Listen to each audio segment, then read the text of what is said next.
Bonjour à tous, aujourd'hui vidéo sur le TOEIC. Alors dans un premier temps, dans la première partie de cette vidéo, on va voir ensemble la stratégie à adopter le jour J du TOEIC pour avoir un maximum de points.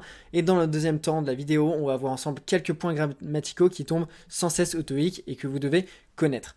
Alors, voilà, première partie de la vidéo, donc la stratégie à adopter le jour de l'épreuve. La dernière fois, on a vu ensemble 6 conseils pour préparer le TOEIC. Aujourd'hui, voilà, ça c'est une autre optique. L'optique, c'est on est le jour de l'épreuve, vous êtes sur votre chaise et voilà, l'énoncé, la piste audio va se lancer. Alors, la stratégie pour la compréhension orale, ça va être tout simplement de toujours de maintenir cette zone de confort, à savoir d'avoir une question d'avance sur la bande audio. Il faut à tout prix éviter de subir la piste audio. Et pour ça, je vais vous montrer comment faire le jour J en temps réel avec, voilà, je vais prendre mon portable et on va faire le lancement d'une partie audio pour voir concrètement comment on fait. Mais voilà, il faut éviter de rater, de perdre du temps sur cette bande audio parce que si vous prenez du retard, et ben vous allez énormément subir et ça va être déstabilisant, vous allez perdre votre concentration et là si vous laissez filer une question ou que vous n'avez plus votre question d'avance, et ben ça vous allez être en stress. Donc voilà comment on fait concrètement pour la compréhension orale pour avoir une partie d'avance. Alors au début, il va toujours y avoir, au début de chaque partie de la compréhension orale, un bref rappel de l'énoncé, du déroulement de la partie. Et à ce moment-là, ce que vous allez faire, c'est tout simplement, vous n'allez pas écouter cette partie, vous n'allez pas être passif durant ce moment, vous allez directement utiliser ces 20 secondes à peu près de temps de rappel de consigne pour lire au moins une question à l'avance, voire deux si possible. Alors voilà ce que ça donne concrètement en temps réel. Part 3. Directions. In this section of the test, you will hear a number of conversations between two people. You will be asked to answer 3 questions about what is said in each conversation. You must select the best response to each question and mark the letter A, B, C, or D on your answer sheet. Each conversation will be spoken only one time and will not be printed in your test book. Alors voilà, pour ces 24-25 secondes, vous allez lire à l'avance les questions, vous n'allez pas écouter passivement. Donc ensuite, il va y avoir l'énoncé, ensuite il va y avoir la piste audio où concrètement il va y avoir le texte, la piste audio avec les réponses. Et à ce moment-là, votre stratégie, ça va être immédiatement, dès que vous avez trouvé une réponse, globalement vous allez voir que ça va être dans l'ordre de la bande audio, vous allez d'abord trouver la 41, puis la 42, puis la 43. Et bien dès que vous avez trouvé votre réponse, vous n'attendez pas le temps qui vous sera alloué ensuite à la fin de la piste audio, mais vous reportez immédiatement sur votre feuille de réponse. Questions 41 through 43 refer to the following conversation. Hello, Excelsior Hotel. How may I help you? Hi, I telephoned yesterday to make a reservation for 2 single rooms over the weekend of the 1st. I'd like to add a 3rd room to my reservation. Là, immédiatement, vous allez prendre votre feuille et vous notez réponse C à la 41. Okay, let me check availability for you. I'll need your last name and reservation number, please. Pareil, question 42, immédiatement vous prenez votre feuille et vous cochez la B. Certainly. The last name is Jordan and my number is 1. Pareil, là, vous avez eu la question qu'est-ce que c'est que Jordan? C'est son nom de famille. Donc là, vous mettez la réponse C. Alors, une fois que vous avez eu ça, vous allez immédiatement faire abstraction de ce qui va de la piste audio et vous allez passer à la lecture des prochaines questions. Et comme ça, vous allez voir ensuite, pouvoir essayer déjà de trouver quel va être le thème, le vocabulaire qui va tourner autour, quels sont les éléments auxquels vous allez devoir prêter attention pour la question 44, 45 et 46.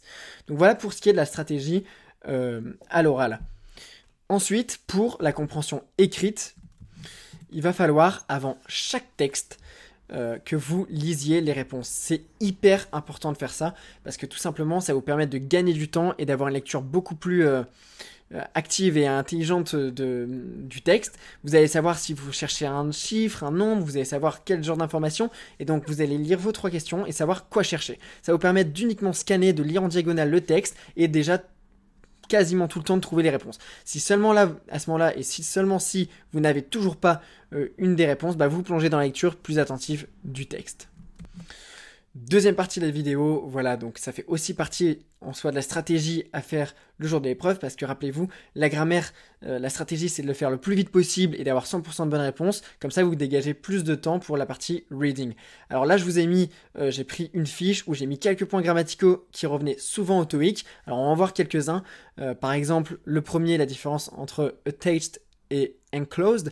Alors au TOEIC vous allez quasiment toujours retrouver attached, parce qu'en fait enclosed c'est du sens propre, c'est à l'intérieur d'une enveloppe. Alors au TOEIC c'est souvent des mails et du coup il va falloir, on va vous demander de choisir entre attached ou enclosed, et là il va falloir bien faire attention, est-ce qu'on parle du sens propre, c'est une lettre et on a envoyé quelque chose dans la lettre ou avec la lettre, ou est-ce qu'on est sur un email? Quand c'est un email, voilà, c'est toujours attached. Donc voilà, c'est un peu infernal de faire l'accent anglais, on s'en fout, mais ensuite on va voir le second point de grammaire. On va vous demander de choisir des prépositions au TOEIC. Alors est-ce que voilà, vous allez avoir soit in time ou on time, c'est souvent un truc qui revient. In time, c'est-à-dire à temps, et on time, c'est à l'heure. Alors c'est comme en français, la différence, il y a quand même une différence, et la différence c'est que voilà, on peut avoir eu un train à temps sans avoir été à l'heure. Donc on peut avoir eu notre train in time sans avoir été on time. Alors on va voir quelques autres points de grammaire qui retombent souvent. On a voilà par exemple la différence entre to rise and to raise qui est systématique au TOEIC, surtout parce que c'est le monde autour du monde professionnel de l'entreprise, du coup on a souvent ce mot, et on va demander de choisir entre les deux lequel est correct. La différence, on sait jamais vraiment ce que c'est, et bah là vous savez, maintenant to rise c'est augmenter, monter, alors que to raise c'est augmenter, lever quelque chose.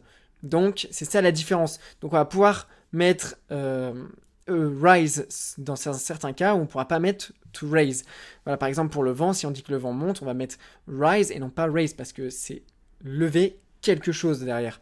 On a aussi la différence entre be used to plus ing et used to. Voilà, quand on dit par exemple I am used to playing tennis, et ben c'est dire qu'on joue régulièrement au tennis, on a l'habitude. Par contre, si on dit I used to play tennis, ça semble vraiment c'est quasi la même chose, sauf que là c'est dire je joue au tennis avant, c'est comme si je mettais I played tennis, c'est du prétérit, c'est du passé, c'est fini. On a ensuite ici sur la fiche la différence entre to fit and suit. Donc voilà, fit c'est vraiment relatif à la taille, alors que suit c'est le rendu visuel, le rendu esthétique. On a suivi quelques prépositions TOEIC, voilà, toujours sur lesquelles on va vous tester. On va mettre to rely, il va falloir choisir entre in, on, off, about, enfin voilà, il faut toujours, ça c'est en avoir conscience, et to rely c'est on. Voilà, donc ça c'est quelques exemples de grammaire. Vous avez également ici un point sur le subjonctif, parce que voilà, on va également essayer de vous piéger sur les phrases. Par exemple, on va dire I recommend he go to the hairdresser. Bah ça, tout le monde va mettre he goes, sauf que non, c'est he go parce que c'est du subjonctif.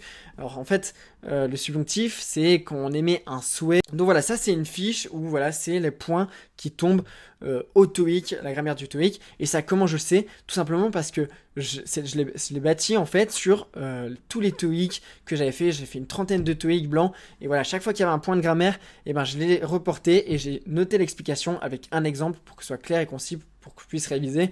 Également, j'ai construit à travers ma préparation, comme j'étais en double cursus, j'avais une préparation TOEIC l'après-midi, une préparation au concours, et donc j'ai pris toutes les corrections des points grammaticaux qui tombaient pour faire un document synthèse de la grammaire au TOEIC. Avec dedans, il y a également, donc là c'est qu'une fiche évidemment, j'aurais bien aimé vous faire une vidéo sur plus de points grammaticaux, sauf qu'au final ça va vous prendre plus de temps à visionner que si vous avez la fiche synthétique. Vous n'avez pas besoin de moi pour vous l'expliquer. Là, si je vous donne la fiche, d'ailleurs je vous invite à la screen et à la lire, comme ça vous allez comprendre par vous-même. Donc voilà, ça c'est une fiche qui fait partie d'un ensemble de documents de 28 fiches de grammaire comme celle-ci, avec dedans également du vocabulaire TOEIC, les prépositions TOEIC, un rappel sur les temps, un rappel sur la grammaire. Si ce document t'intéresse, si ces 28 pages s'intéressent pour préparer ton TOEIC, eh ben, tu peux te le procurer tout simplement en me faisant un Lydia de 27 €. Pour ça, voilà, tu peux rentrer à l'adresse mail suivante et tu mets tout simplement comme motif fiche TOEIC plus l'adresse mail à laquelle tu veux que je t'envoie ce document. Et puis voilà, avec ce document plus les 6 conseils que je t'ai donnés, t'es vraiment paré pour avoir 990 au TOEIC. Voilà, j'espère que cette vidéo t'a été utile et je te souhaite un bon courage dans tes révisions. Si voilà, t'as pas forcément Lydia ou que t'as d'autres questions, n'hésite pas à m'envoyer un message privé. Bon courage pour vos révisions et à la prochaine.